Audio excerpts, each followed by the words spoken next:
세월호 수사 다른 어느 때보다도 많은 사람이 입건되고 구속이 됐어요. 네. 단일 사건으로는 가장 큰 건가요? 그렇죠. 한 사건으로 피의자가 399명이 입건이 됐고요. 예. 그 중에서 154명이 구속이 됐으니까 엄청나게 많은 숫자가 구속이 됐죠. 예. 거기다 검찰청만 해도 지금 대검찰청 지휘 아래에 광주지방검찰청, 그 다음에 목포검찰청, 그 다음에 인천검찰청, 그 다음에 부산검찰청. 어쨌든 청이 지금 3개가 동원이 된 거거든요. 네. 그러다 보니까 이렇게 많은 숫자의 검사들이 동원돼서 이렇게 많은 어떤 장기간 동안 수사를 진행해서 이렇게 많은 사람을 입건한 전례가 없었다. 아마 유사일의 첫 사건 아닌가 유사일의 첫 사건이다. 네. 대한민국 검찰이 예. 지금 표현하셨지만 아주 총동원된 사건 아닐까요? 네. 형식은 인천지검하고 광주지검 5곳에서 수사를 했으니까요. 예. 그러나 결국은 대한민국 전체 검찰이 전부 다 국민하고 마음을 같이 해서 그다음에 이렇게 사건 한 건데 저는 오늘 수사 결과 발표 보면서 네. 앞으로 일정을 생각해 보면 네. 궁금해져요.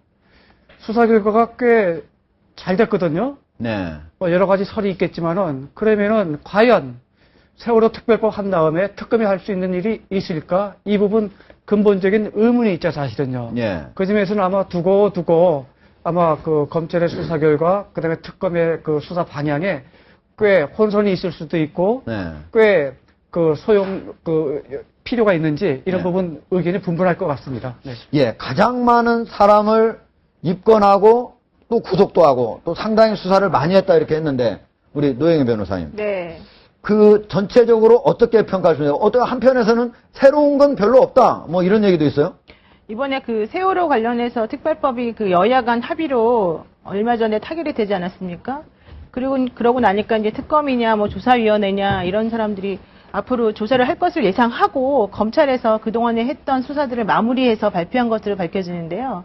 그렇게 되면은 사실은 아까 손 변호사님 말씀하셨지만은 실질적으로 특검이나 조사위원회에서 새롭게 밝혀낼 수 있는 것이 별로 없습니다. 네. 그러면 검찰에서 이런 그 자신들이 그동안 했던 수사를 빨리 발표하지 않으면 아마도 앞으로 그 주도권을 좀 뺏기고 본인들이 했던 것에 대해서 제대로 평가받지 못한다라고 하는 생각 때문에 이번에 좀 서둘러서 발표한 게 아닌가 이런 생각이 듭니다. 네. 정 변호사님 어떻게?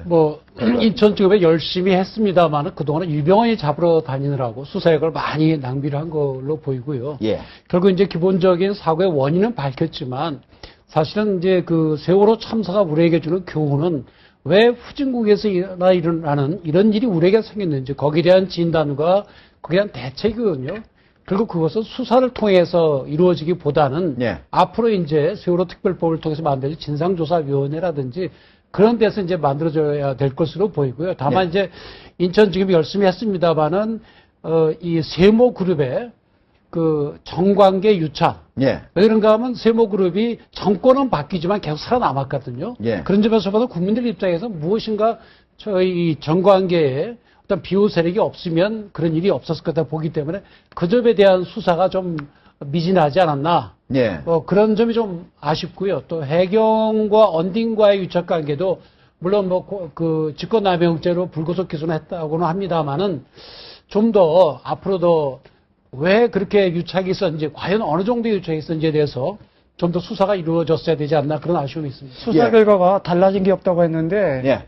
그거는 저희가 좀 표현이 좀 잘못됐다 생각해요. 예. 왜냐면은 달라진 게 없어야 되는 게 수사이죠, 사실은요. 아, 그렇죠. 예. 네. 중간에 바뀌면 그래서 더 이상한 거죠. 오히려 예. 검찰이 참 수고했다. 저는 이 말씀을 먼저 드리고 싶고요. 아, 손 변호사님이 이렇게 검찰 수고했다. 참, 네, 그러니까 하는 이 평가죠. 다른 사람이 예. 비판하면 칭찬하면 어떨지 모르지만 아시는 분 아시겠지만 제가 네. 검찰을 이렇게 하면은 좀 이상하게 생각할지 모르지만 저는 객관적인 표현으로 보면 예. 꽤 잘했어요. 한 두 가지 첨언한다고 하면은 예.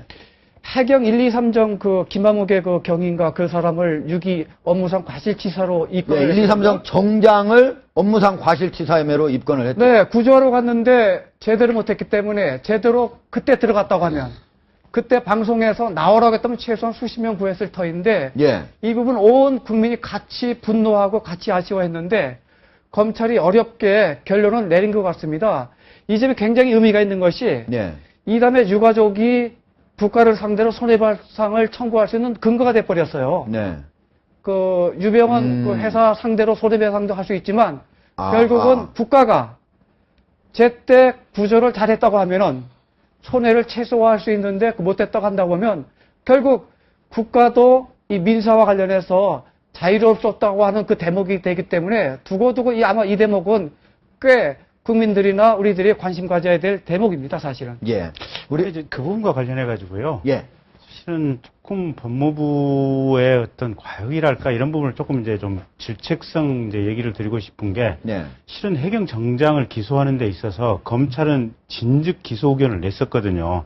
근데 법무부가 그거를 좀 막았다고 하는 얘기가 있어요. 아, 그렇습니까? 예, 국가배상 책임 여부 때문에 법무부에서 직접 검토를 하겠다라고 해가지고. 아, 단순히 예. 1, 2, 3정 정장을 기소하는 것이 그냥 한 사람 처벌하는 게 그치지 않고 국가가 결국은 그 사람들한테 보상을 그렇죠. 해주는 문제로 연결되기 때문에. 굉장히 큰 그렇죠. 문제가 있는 거죠. 네. 근데 물론 이제 1, 2, 3정 정장에 가령 기소가 안 됐다고 하더라도 이 짐을 싣는 과정이라든지 어떤 선적이라든지 이런 데서 국가가 어떤 감시, 감독, 소홀한 점이 여러 가지 정황들이 있기 때문에 정장 기소가 안 됐다고 그러더라도 국가 배상 책임이 인정될 소지는 충분히 있었지만 있으나 더 확실해졌다. 그렇죠. 이제 100% 확실해진 상황이고 그것 예. 때문에 이제 법무부가 이 기록을 가져오라 그래서 이게 과연 정장에 대해서 직무유기로 기소할 만한 사항이냐, 업무상 과실 취소로 기소할 만한 사항이냐를 가지고 검토를 했다 그러는데 지금 이번 정권 들어와서 사실은 지난번에 그 원세훈 국정원장에 대해서 지금 공직선거법 위반 혐의로 기소하는 죄명 붙이는 것 가지고도 법무부에서 한번 브레이크를 걸고 자기네들이 직접 검토를 한다 그랬거든요. 네. 그리고 이번에 해경 정장 기소하는 데 있어서도 법무부가 아마 상당히 심도 깊은 기소를 한 것 같아요. 그러니까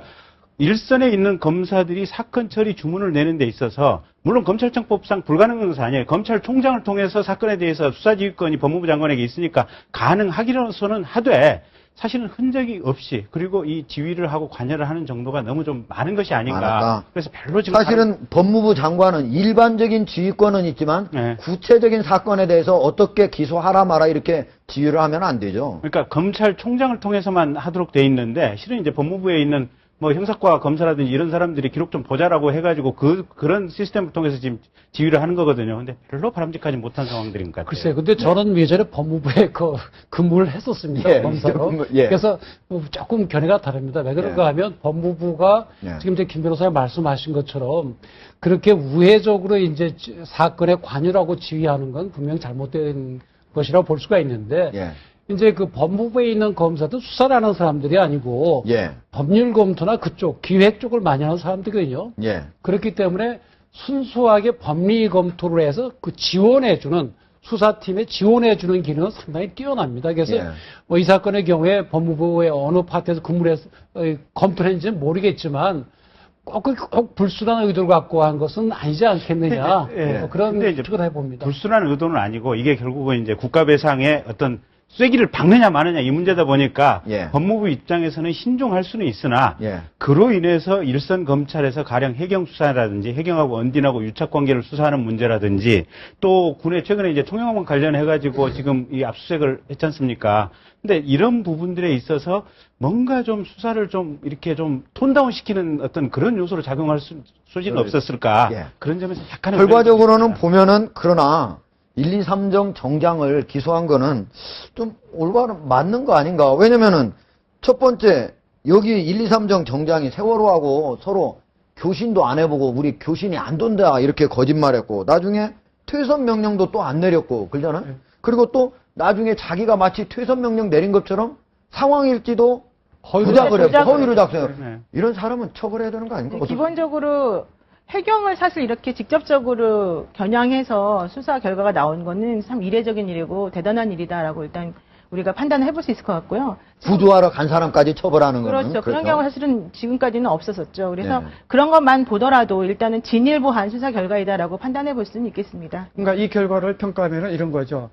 앞으로 유사한 사건이 생겼을 때 구조 의무가 있는 사람들은 철저하게 매뉴얼에 있는 것을 해야 될 거고 그것을 떠나서 창조적으로 그렇죠. 누가 시키지 않더라도 네. 무엇이 최우선인지를 따지는 그 기각이 쓴다고 하면은 이 검찰 수사는 저는 칭찬받을 만해요. 네. 다만 이제 한 가지 숙제가 있다고 하면은 특검은 조금 어떨지 몰라도 진상조사위원회는 좀 다르겠죠. 왜냐하면 사고의 책임은 직접적인 게 있고 먼 밑바닥으로 보면 결국 우리가 국가의 대개혁이나 혁신이 필요한 대목 아니겠습니까?